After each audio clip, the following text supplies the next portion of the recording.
And will you notice what it says, verse 4, "Yet there shall be a space between you and it about 2,000 cubits." Well, that would be about 3,000 feet, you see. And that's a pretty good distance. "And come not near unto it, that ye may know the way by which ye must go, for ye have not passed this way heretofore." And what was to take place? Well, the ark carried by the priest go down into the water. Now, will you look at the meaning of all of this? The ark is mentioned here. I think I've counted in this chapter 8 times the ark is mentioned. The ark is the one that went down into the water, carried by the priest. And what happened when it was carried down into the water? Well, here's what happened.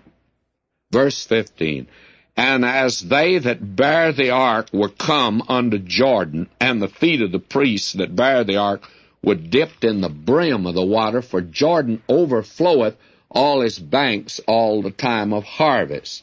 This was the spring of the year, and it was the flood time. They have a rainy season there, as we have here. And in that day, they had what was known as the early and the latter rains. The latter rains came in the spring season, and they were the most abundant of all the rains. The Jordan River was at flood stage.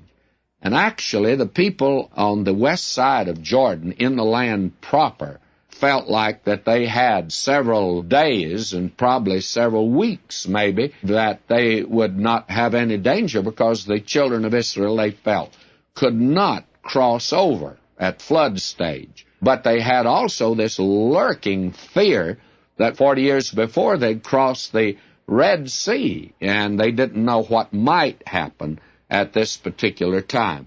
Now notice what did happen, that when the priest brought the ark, and my friend, that ark speaks of Christ. That's very important to see. The ark speaks of Christ. And verse 16 says that the waters which came down from above stood and rose up upon a heap very far from the city Adam, that is beside Zaratan, and those that came down toward the sea of the plain, even the salt sea, failed and were cut off, and the people passed over right against Jericho. Now they crossed over at Jericho, and the waters, though, were dammed up way back up at Adam. Now, where is Adam? Well, I don't know where it is. I've never been able to locate it. And as far as I know, there was no town by the name of Adam.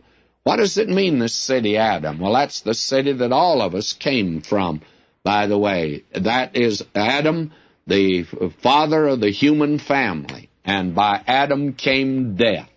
And all the way back to Adam, why, what is taking place here represents the death and resurrection of Christ, and what Christ did on the cross not only reaches forward 1,900 years to where you and I are today, but it reaches back to Adam at the very beginning of the human family. That's the picture that we have. The American Revised Version translates it a great way off at Adam.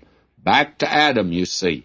And then we're told, and the priests that bear the ark of the covenant of the Lord stood firm on dry ground in the midst of Jordan, and all the Israelites passed over on dry ground until all the people were passed clean over Jordan. Now, you see, it was the ark that opened up the way that led across the Jordan River. That ark speaks of Christ. And all the way back to Adam, we find that the curse reached, and it was removed that far back.